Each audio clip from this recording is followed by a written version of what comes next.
Morning, students. Myself Ritu Jaiswal. Welcome to my YouTube channel Law Sky Professionals Institute.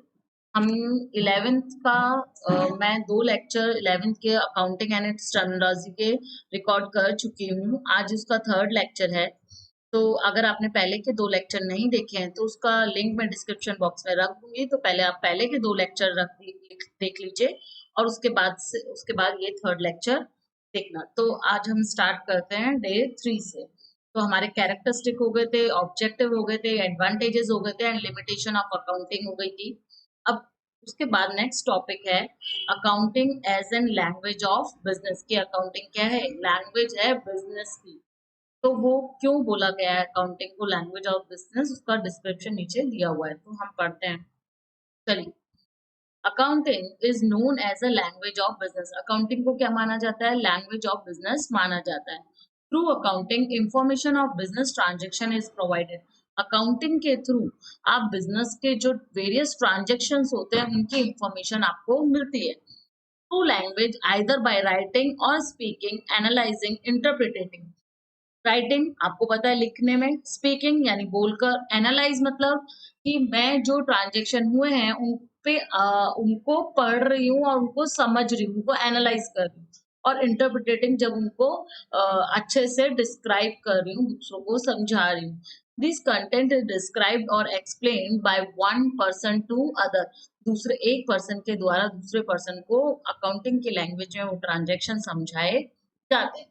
This function is perform by accounting. तो ये function कैसे perform किया जाता है? Accounting के through perform किया जाता है। By providing information of business activities और result to the related party.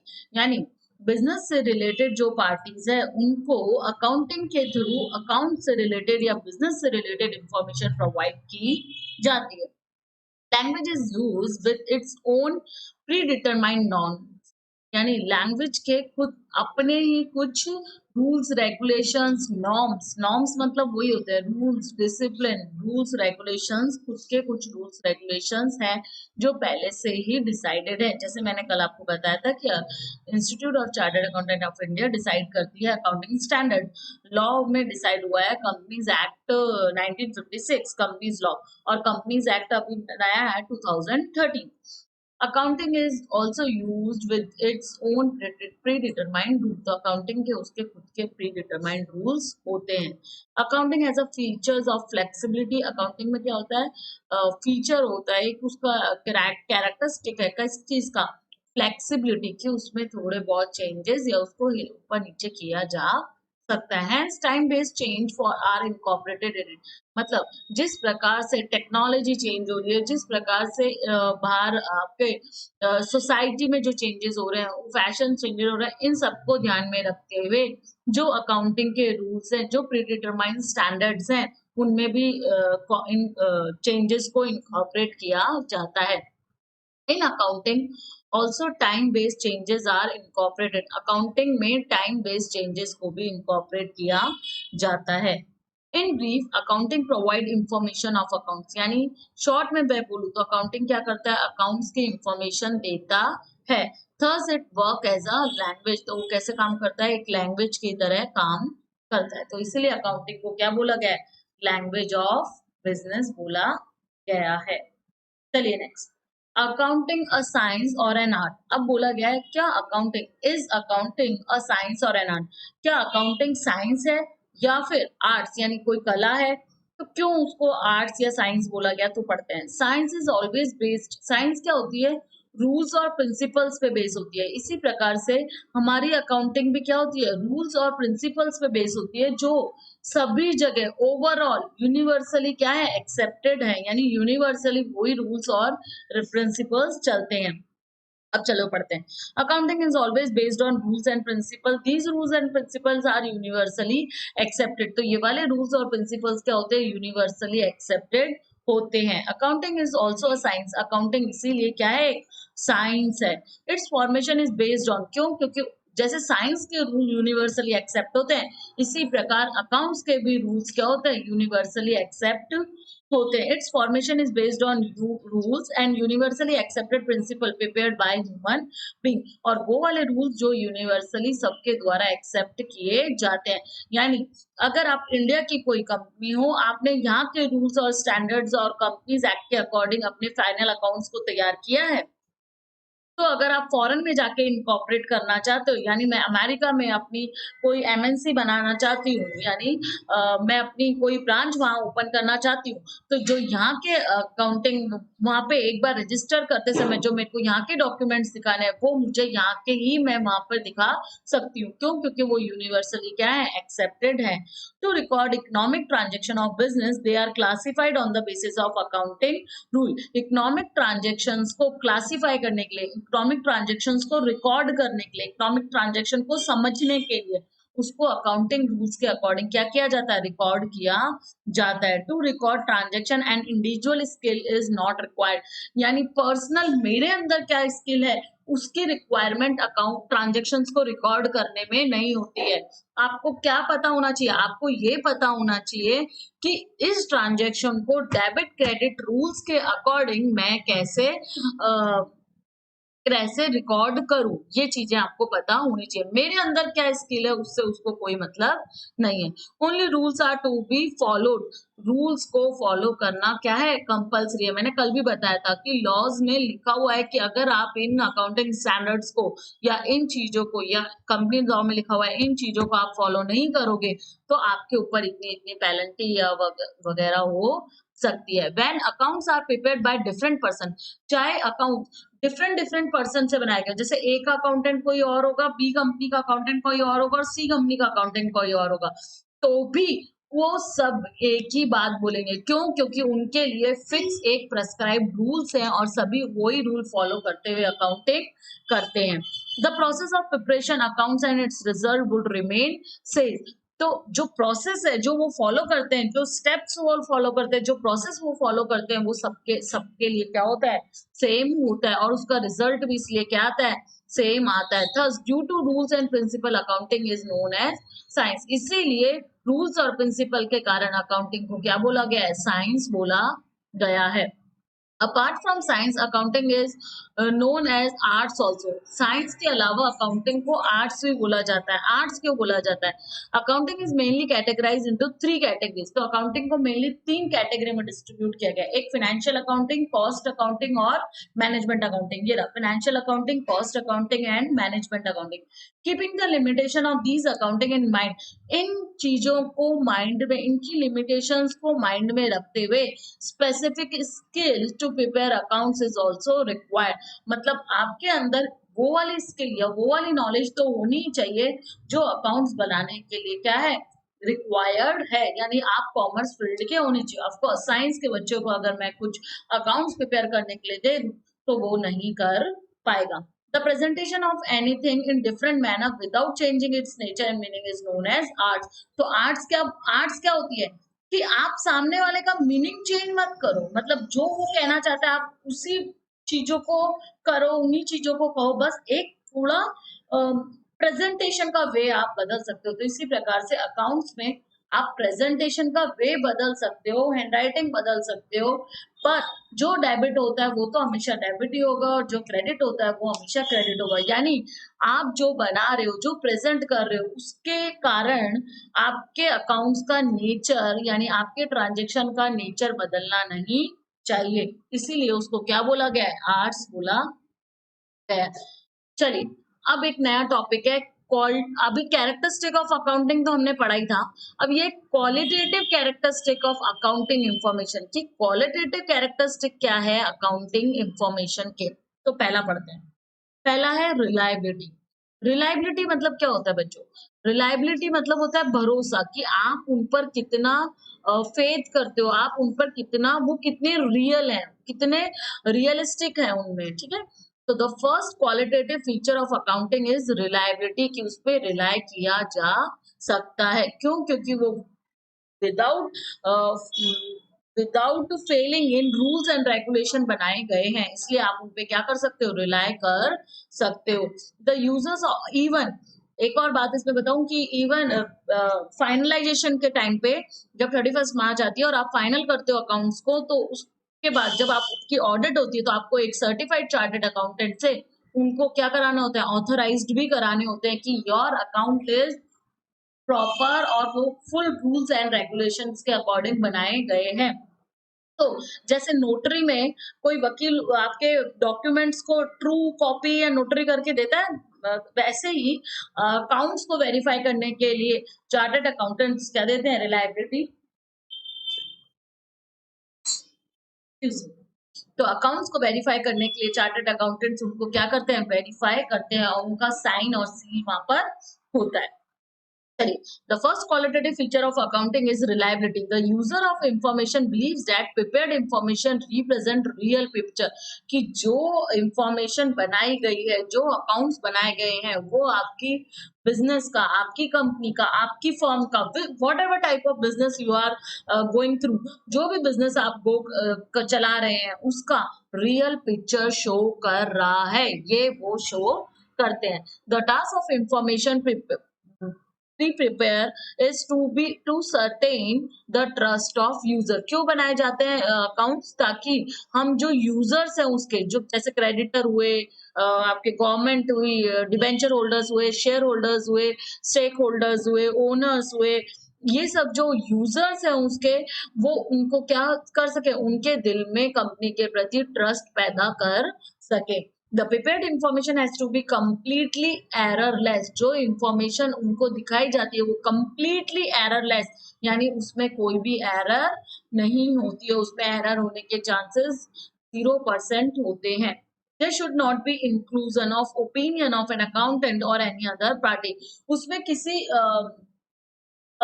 Party का या किसी अकाउंटेंट का खुद की ओपिनियन नहीं होती है, वो आपकी ओरिजिनल पिक्चर शो करते हैं। ऐसा नहीं कि मैंने सोचा कि उसने उसको 1 लाख का गुड भेजा होगा और मैंने उसकी एंट्री पास कर दी, नहीं, आपने सोचा वाली चीजें यहाँ पे नहीं आती हैं। जो आपने किया है वो ये आप वहां पे क्या करते हो, रिकॉर्ड करते हो। If rules are principles are fully followed, अगर रूल्स और प्रिंसिपल्स को प्रॉपरली फॉलो किया जाता है, ढंग से फॉलो किया जाता है, followed, the prepared information would automatically disclose। तो जो prepared information है वो automatically, यानी जो actual result है, अगर आप अच्छे से पहले से ही सब कुछ प्रॉपर दिखाओगे, सब कुछ विदाउट एररलेस दिखाओगे, तो जो आपका फाइनल रिजल्ट है वो ट्रस्ट वर्दी पिक्चर शो करेगा, जिसपे ट्रस्ट किया जा सके। Under the head of reliability, trustworthy presentation, neutrality and full disclosures are included into sub characteristic। तो ये सब भी उस सब कैरेक्टरिस्टिक में शामिल होते हैं। रिलायबिलिटी के अंदर ये सब वर्ड्स आ जाते हैं। चलिए next.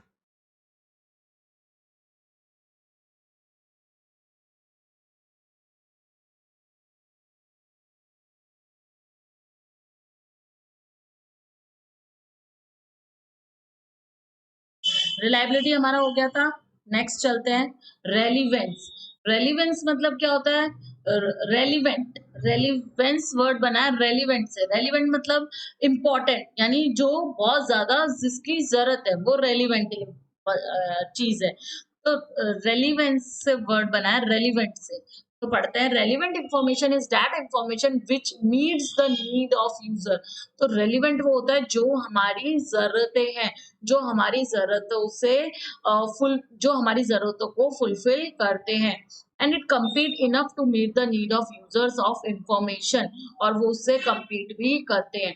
Relevance is that kind of characteristic which assists user to take decision based on this information, the needs of user of information. ये यूजर्स जो होते हैं अकाउंट्स के, जैसे मैंने आपको अभी बताया, creditor, debenture, share holders, owners, government, society, उन सबको अकाउंट्स की इंफॉर्मेशन होना जरूरी होता है।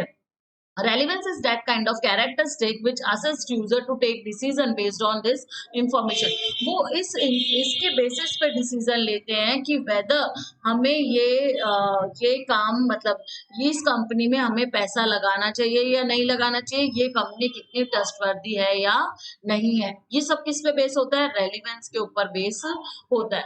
द इंफॉर्मेशन प्रिपेयर्ड और present by the accountant has to be such kind on the basis of which investor can decide।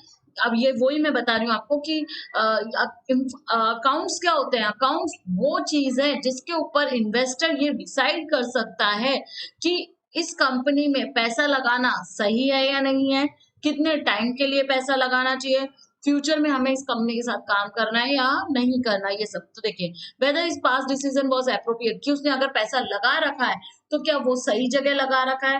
Weather is present decision was appropriate, क्या अभी अगर पैसा लगा रखा है तो वो सही है, और क्या मुझे फ्यूचर में इस कंपनी पे पैसा लगाना चाहिए या उसके साथ काम करना चाहिए या नहीं करना चाहिए। तो वो है रेलिवेंस। Next, understandability.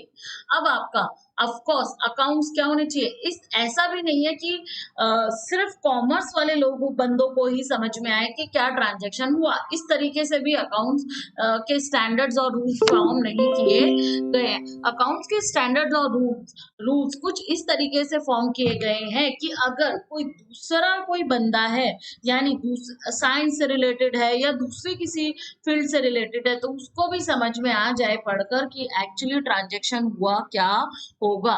तो अकाउंट्स ऐसी चीज है जो ऐसा नहीं है कि सिर्फ कॉमर्स वाले लोगों के लिए ही इम्पोर्टेंस है। चले पढ़ते हैं। In addition to relevance, the present information should be that kind which can be easily understood or interpreted by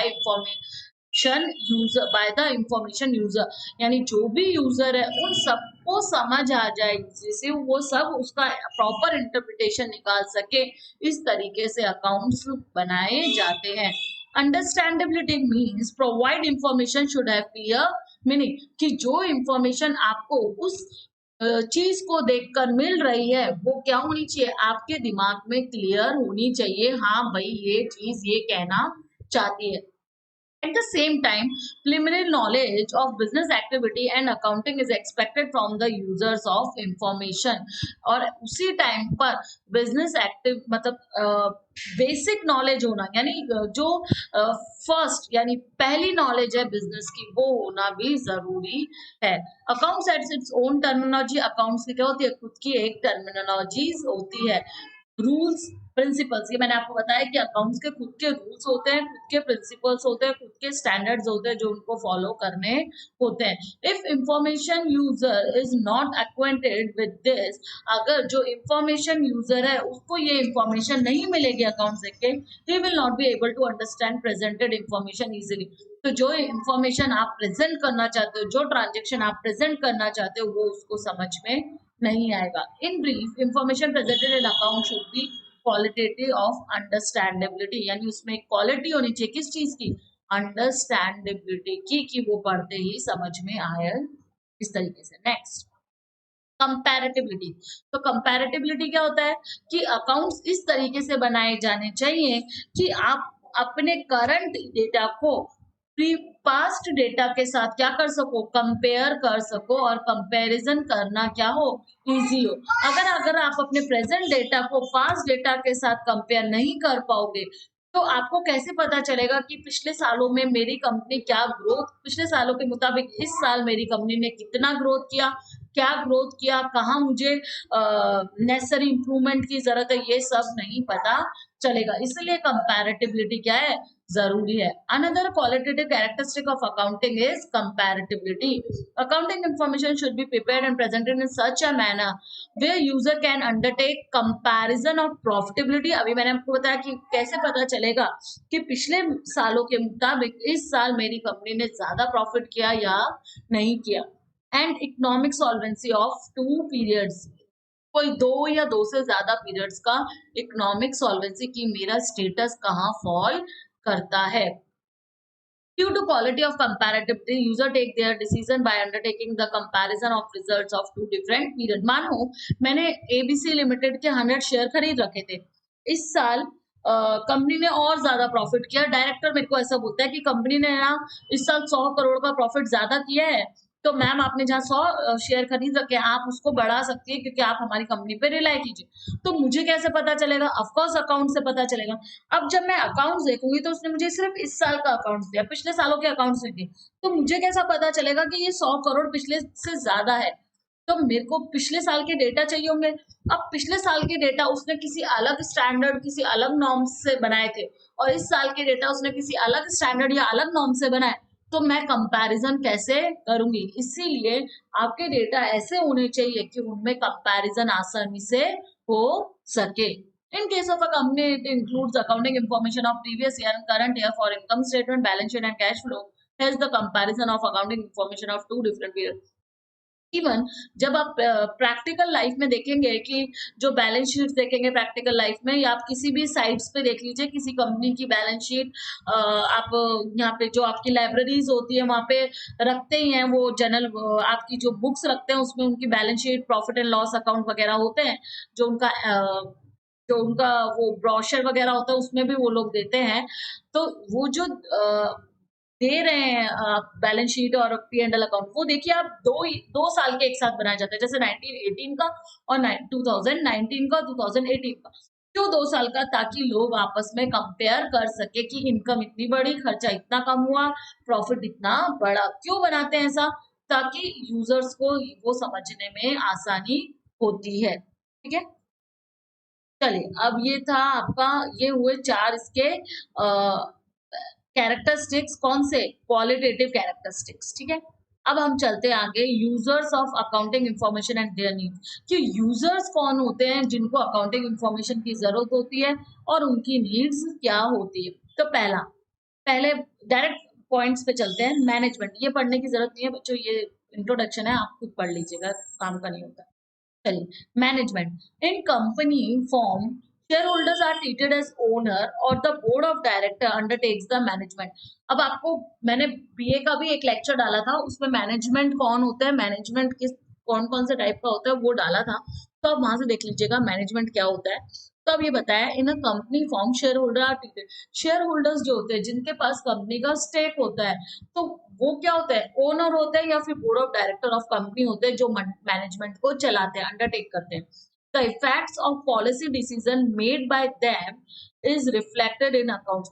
तो जो मैनेजमेंट जो डिसीजन लेता है, मैनेजमेंट मतलब जो बड़ी बड़ी group of peoples who hold the company, तो वो जो ग्रुप ऑफ पीपल है जिनके कारण कंपनी चल रही है, वो बैठ कर अगर किसी पॉलिसी के लिए कोई डिसीजन ले रही है तो वो किस बेसिस पे लेगी? वो अकाउंट्स के बेसिस पर लेगी। जैसे मानिए कि मैं एबीसी लिमिटेड की ओनर हूँ या शेयर होल्डर हूँ, राइट? मैंने अपने सीई को बैठाया, अपने मैनेजर्स, बड़े सीनियर मैनेजर्स को बैठाया और उन सबके साथ मिलकर ये डिसीजन लिया कि इस साल हम एडवर्टाइजमेंट पर पिछले सालों के मुताबिक थोड़ा ज्यादा 50% ज्यादा खर्चा करेंगे। तो ऑफकोर्स मैनेजमेंट पूछेगा क्यों, तो मैं उनको अकाउंट्स के थ्रू बता सकती हूँ कि देखो एडवर्टाइजमेंट पे खर्चा इस साल इतना हुआ था, तो अपनी सेल इतनी बढ़ी, एडवर्टाइजमेंट का खर्चा इस साल इतना हुआ तो सेल में इतना इफेक्ट हुआ, तो अगर हम बढ़ाते हैं उसको तो हो सकता है हमारी सेल में ज्यादा इफेक्ट हो, और ये हम एक साल करके देख सकते हैं। तो ये डिसीजन मैंने किस बेसिस पे लिया? अपने अकाउंट्स को देखकर उसके बेसिस पे लिया, इसीलिए अकाउंट्स बनाना क्या है? जरूरी है। चलिए पढ़ते हैं। In the company form, shareholders are treated as owners and the board of directors undertakes the management. The effect of a policy decision made by them is reflected in the accounts। जो भी decision वो लेते हैं वो accounts में दिखते हैं।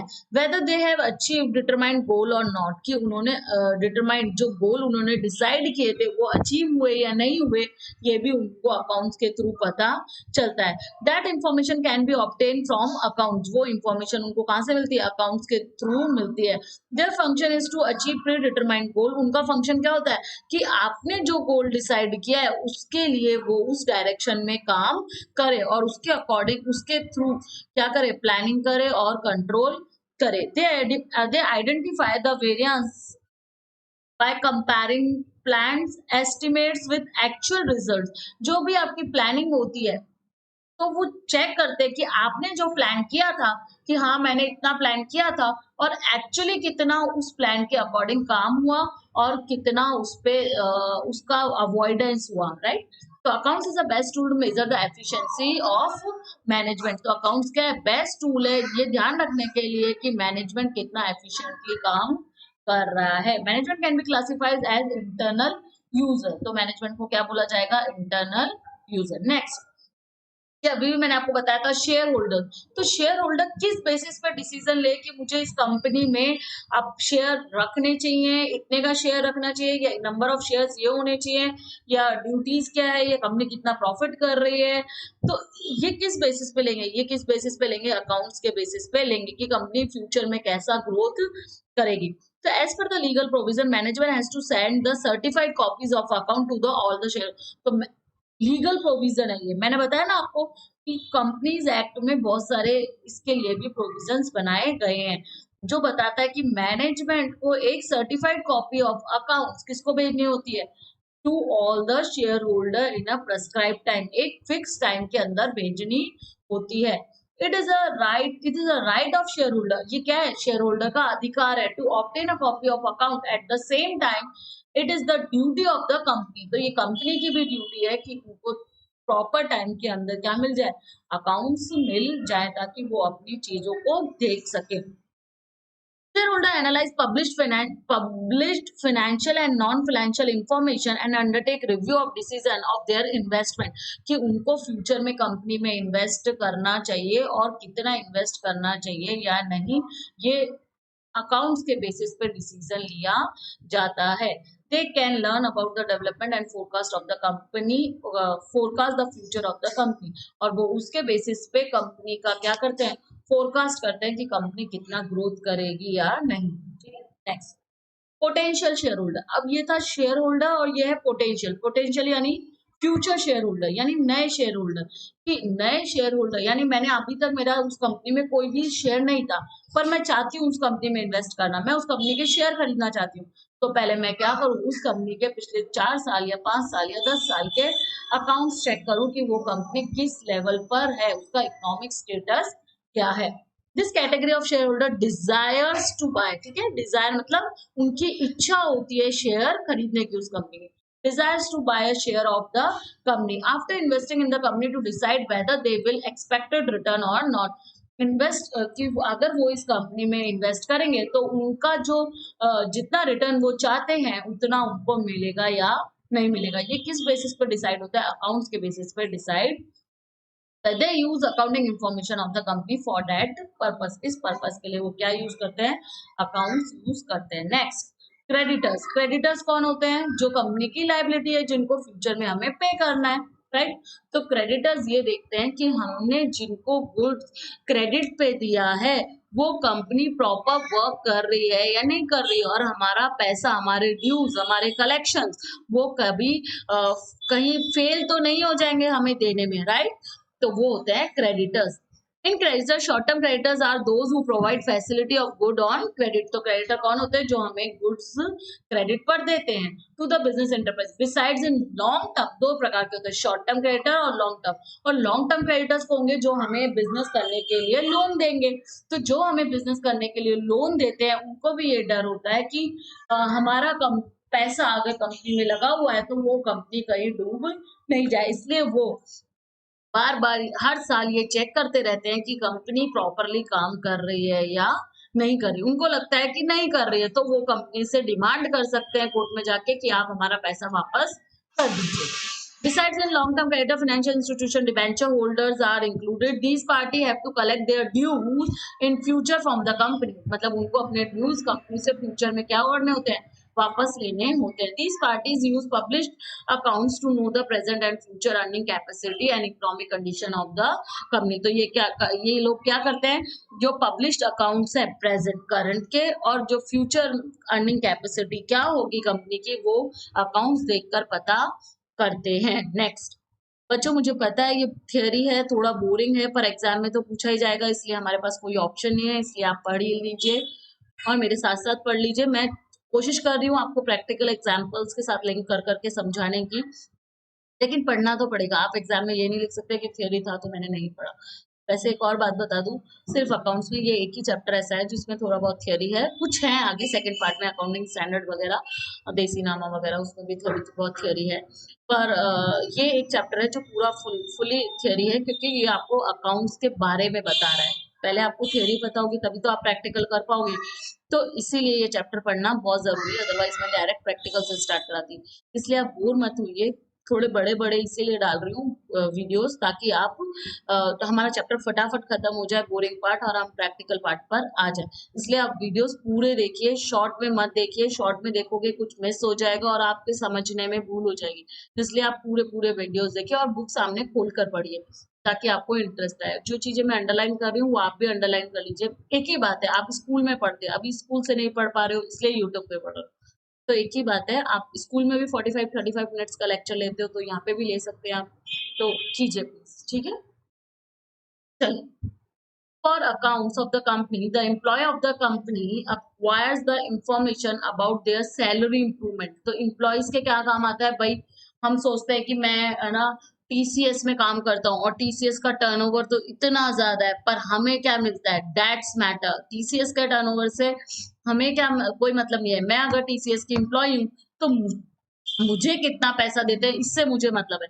तो अगर मानो कंपनी दिन ब दिन दुगना प्रॉफिट कर रही है, तो ऑफ कोर्स मैं अपने बॉस को कहूँगी कि सर कंपनी इतना प्रॉफिट कर रही है, हम लोग इतना काम कर रहे हैं, तो आप हमारी भी सैलरी में इंक्रीमेंट कीजिए। तो ये कैसे पता चला मुझे कि कंपनी इतना प्रॉफिट कर रही है? कैसे पता चलेगा? अकाउंट से। इसीलिए अकाउंट्स किसके भी काम में आते हैं? एम्प्लॉइज के भी काम में आते हैं। हम कौन क्या पढ़ रहे हैं? Users of accounting. ठीक है?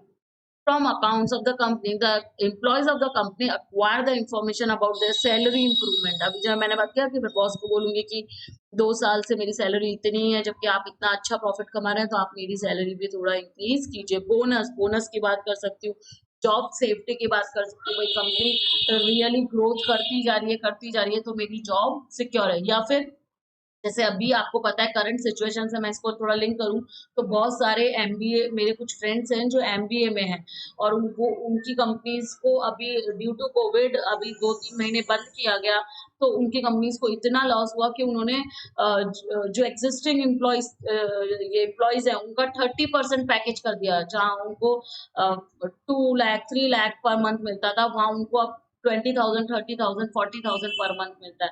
और काफ़ी सारों को तो जहाँ उनको लगता है कि यहाँ 10 लोगों की ज़रूरत नहीं है, ना ही हम इस एरिया में 10 लोगों को बैठा सकते हैं कोविड के कारण, क्यों? क्योंकि सोशल डिस्टेंसिंग, तो उन्होंने बहुत सारे एम्प्लॉइज़ को फायर भी कर दिया विदाउट एनी रीज़न। तो ये क्या है?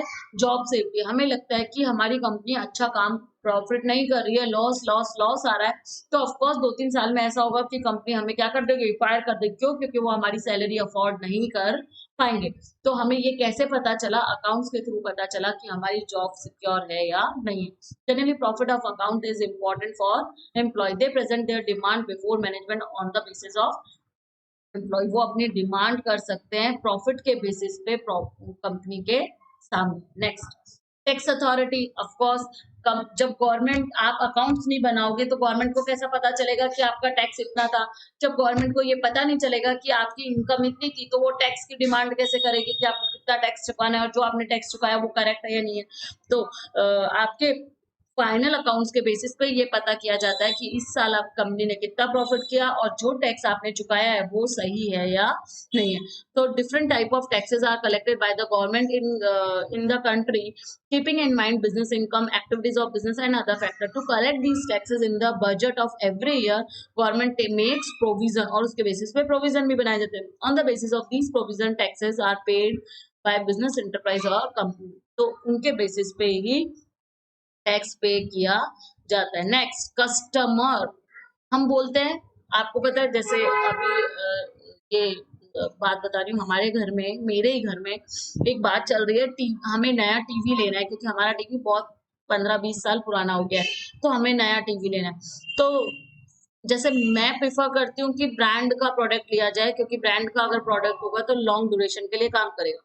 पर S eight the same time मेरे हस्बैंड प्रेफर करते हैं, my husband is a chartered accountant, तो माय हस्बैंड प्रेफर्स दैट कि टेक्नोलॉजी हर 2-3 साल में इतना ग्रोथ कर रही है, इतना चेंजेस आ रहा है कि कोई भी हम टीवी लेंगे तो वो 5 साल के अंदर बहुत पुराना हो जाएगा, उसकी टेक्नोलॉजी बहुत पुरानी हो जाएगी। तो ऑफ कोर्स 5 साल में आप डिमांड करोगे कि नया टीवी चाहिए। क्यों? क्योंकि पहले के ज़माने में इतने चेंजेस नहीं हो रहे थे, पर अभी अभी 5 साल में इतने चेंजेस हो रहे हैं और आगे वाले 5 साल में इतने चेंजेस होंगे कि टेक्नोलॉजी कहाँ से कहाँ चली जाएगी।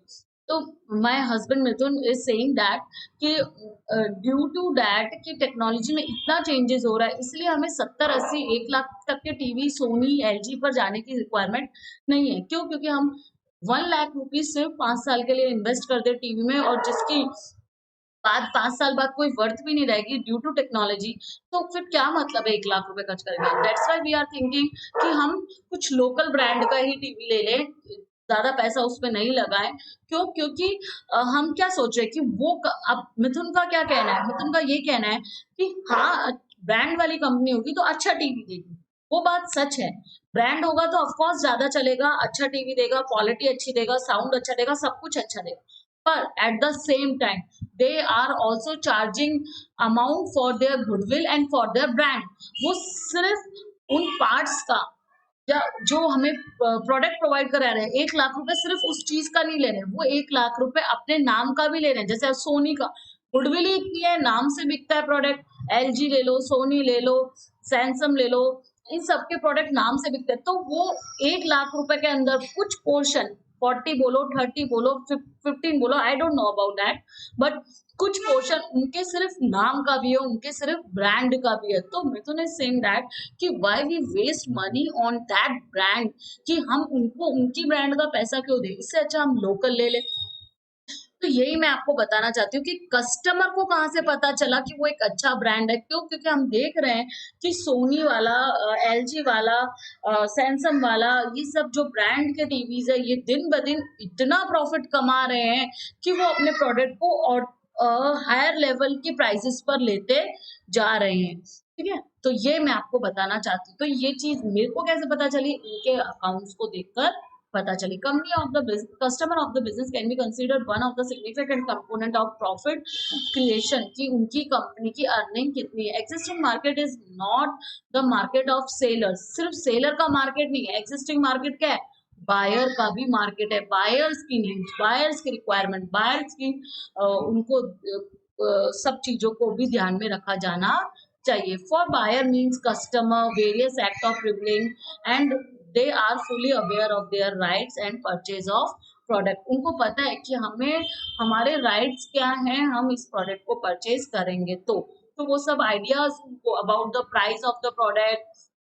मुझे कहाँ से पता चला कि वो अपने ब्रांड का भी पैसा लेते हैं उसमें और बड़े-बड़े शोरूम में बेच रहे हैं, तो ऑफ कोर्स वहाँ का भी उनको थोड़ा प्रॉफिट, तो वहाँ का भी खर्चा उनको देना होता होगा, तो उसका भी पैसा वो कस्टमर से ही लेंगे, खुद की जेब से थोड़ी लगाएँगे।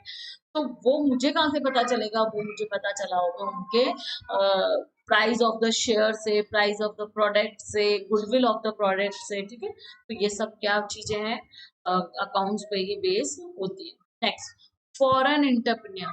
फॉरेन एंटरप्रेन्योर मतलब अभी जैसे मोदी है ना, थोड़े सालों पहले बहुत फॉरेन ट्रिप्स कर रहा था। क्यों कर रहा था? फॉरेन एंटरप्रेन्योर के लिए। क्या? कि फॉरेन का पैसा, जो फॉरेन का इन्वेस्टमेंट है, फॉरेन के लोग हैं, वो फॉरेन की जो कंपनीज है वो हमारे इंडिया में क्या करे? हमारे इंडिया में इन्वेस्ट करे। क्यों करे? ताकि क्या हो? हमारे इंडिया में फॉरेन करेंसी आए और इंडिया के पैसा, इंडिया में इन्फ्लेशन रेट्स कम हो और गरीबी को दूर किया जा सके। So due to the facility of communication, transport of the world has become very small. Besides, economic restriction are liberalized due to liberalization। ये आपने पढ़ा ही होगा वर्ड लिबरलाइजेशन क्या होता है? कि बिजनेस के लिए रास्ते खोल दिए गए कि आप सिर्फ अपने स्टेट में, अपने कंट्री में ही बिजनेस नहीं कर सकते, अपनी गली में ही बिजनेस नहीं कर सकते, आप बिजनेस ओवरऑल कर सकते हो, ओवरऑल वर्ल्ड कर सकते। Foreign entrepreneurs wish to sell their product और सर्विस इन अदर कंट्रीज। इसलिए क्या होता है, लिबरलाइजेशन से क्या हुआ, वो अपने प्रोडक्ट को, अपनी सर्विसेज को फॉरेन कंपनीज में भी बेच सकते हैं। तो कंट्रीज खोल दिए गए कि भाई आप अपने प्रोडक्ट को खाली यहीं मत बेचिए, ऑल ओवर वर्ल्ड बेच सकते हो। तो उसी को बोला गया है liberalisation. Besides, they are interested to undertake amalgamation with the companies or other companies. However, before execution of these kind of decision, they examine the aspects like solvency, liquidity, profitability etcetera of the company. तो वो अपन हमारी company में invest कब करेंगे? हमारी company में तभी invest करेंगे जब वो पहले चेक करेंगे कि हमारी कंपनी इकोनॉमिक स्टेटस क्या है, हमारी कंपनी कहाँ फॉल करती है, हमारी कंपनी का फ्यूचर ग्रोथ दिख रहा है या नहीं दिख रहा। और वो सब कहाँ से दिखेगा उन्हें? वो सब दिखेगा हमारे अकाउंट्स के through. Next, regulatory bodies. Regulatory bodies कौन होती है? रेगुलेटरी बॉडीज होती है कंपनी, गवर्नमेंट्स जो हैं, टैक्स अथॉरिटीज जो हैं, सेबीज जो सेबी है, security exchange board of India, insurance regulatory development authority.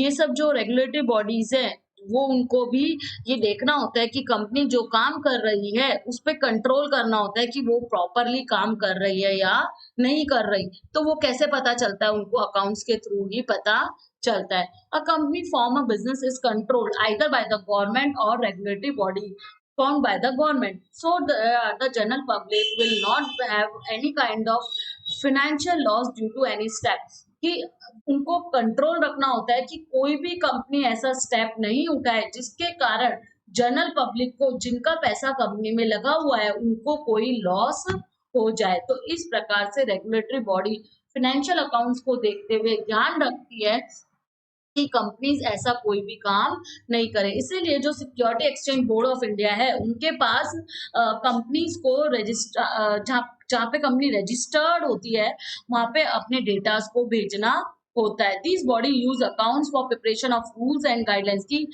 जो कंपनीज हैं वो प्रॉपरली रूल्स और गाइडेंस फॉलो कर रही है या नहीं कर रही। Apart from this whether accounts are prepared as per the norms और नॉट। इसके अलावा अकाउंट्स और नॉर्म्स फॉलो हो रहे हैं या नहीं हो रहे हैं। Next, professional bodies. Professional bodies मतलब चार्टर्ड अकाउंटेंट, आपके कंपनी सेक्रेटरीज, कॉस्ट अकाउंटेंट, ये सब भी ये देखते हैं कि जैसे आप किसी चार्टर्ड अकाउंटेंट के पास गए अपने कंपनीज के ऑडिट कराने के लिए, अपनी कंपनीज के अकाउंट्स बनवाने के लिए, तो वो आपसे बोलेगा कि आप पिछले सालों के अकाउंट्स लाइए, आपके सारे डॉक्यूमेंट्स लाइए, आपके सारे डेटाज लाइए। तो वो सब आपके पास होने चाहिए तभी लाएंगे ना। अब आप बोलोगे मैम हमारी नई कंपनी हो तो एकदम फर्स्ट टाइम इनकॉर्पोरेट हुई हो तो फर्स्ट टाइम इनकॉर्पोरेट हुई है तो भी आपके पास जीएसटी नंबर, उसके अलावा आपके रजिस्ट्रार के डॉक्यूमेंट्स, ये एमएनओ, ये सब होने जरूरी है। ये सब होंगे तभी क्या होगा, कंपनी जब आपकी फॉर्म हुई है उसके डॉक्यूमेंट वो सब देखकर ही वो आपके अकाउंट्स बना पाएगा। तो पढ़ते हैं, accounts prepare are known as professionals. Accounting is a profession. For fair management of profession, each country has a professional bodies. From 1949 onwards, the Institute of Chartered Accountant of India is functioning for accounting function in this country. अपने country में 1949 से ICAI काम कर रही है। ICAI मतलब Indian Chartered Accountant of India. In the content of account, these bodies prepare guidelines and accounting standards. ये bodies जो accounting institute of chartered accountant है, institute of chartered accountant of India, वो क्या देती है? guidelines देती है और accounting standards form किए हैं ताकि सब जगह क्या हो, यूनिफॉर्मिटी यानी इक्वलिटी से काम हो। ये मैं आपको टॉपिक समझा ही चुकी हूँ कि वो अकाउंटिंग स्टैंडर्ड्स बनाते हैं, रूल्स बनाते हैं, डिसिप्लिन बनाते हैं, फॉर्म्स बनाते हैं कि आपको इस तरीके से ही काम करना है, इस तरीके से ही हर चीज को दिखाना है। क्यों?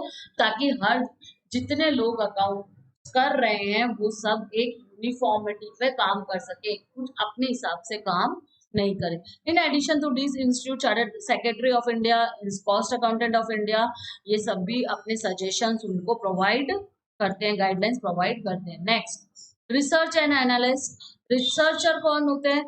जो कंपनी के लिए जो जैसे खाली रिसर्चर यही बॉडीज नहीं है, कोई भी जिनको कंपनीज में रिसर्च करनी है, मतलब मेरे को ये जानना है कि वेरियस कंपनीज कैसे प्रॉफिट कमाती है, एडवर्टाइजमेंट पर कंपनीज का क्या इफेक्ट होता है, तो मेरे को ये सब जानना है। तो मेरे को क्या करना पड़ेगा? रिसर्च करना पड़ेगा कंपनीज पर। और मैं रिसर्च कंपनीज पे नहीं करूंगी, कंपनीज के डेटास पे करूंगी, और वो डेटा मतलब अकाउंट्स के बेसिस पे करूंगी। और गवर्नमेंट की भी बहुत सारी कंपनीज ऐसी चलती हैं जो रिसर्च करती है कि वेदर कोई भी कंपनी फ्यूचर में कितने लॉन्ग तक जा सकती है, कितने प्रॉफिट्स कमा सकती है, सोसाइटी को किस तरीके से इंटरेस्ट प्रोवाइड कर सकती है। तो इस प्रकार से गवर्नमेंट भी इस एरिया में क्या करती है? रिसर्च करती है। There is one category of users of accounting information researcher and analyst. This group is interested to know what the profitability of the company is and what the solvency of the company is. कि company की profitability क्या इसी तरीके से चलती रहेगी, growth होगी, या फिर कंपनी इंसॉल्वेंट यानी धीरे धीरे लॉस कर रही है तो इंसॉल्वेंट हो जाएगी। तो ये सब कैसे पता चलता है? अकाउंट्स के थ्रू पता चलता है। चलिए नेक्स्ट चलते हैं, इसमें इतना ही पढ़ना काफी है। गवर्नमेंट, अब लास्ट पॉइंट है इसका गवर्नमेंट। तो गवर्नमेंट को भी अकाउंट्स होना, अकाउंट्स की देना जरूरी होता है। क्यों? क्योंकि गवर्नमेंट को ये पता होना चाहिए कि आपकी कंपनी कितनी एफिशिएंटली और कितनी इफेक्टिवली काम कर रही है, और वो सोसाइटी के कोई नुकसान में या एनवायरनमेंट के नेचर के कोई नुकसान में तो काम नहीं कर रही है।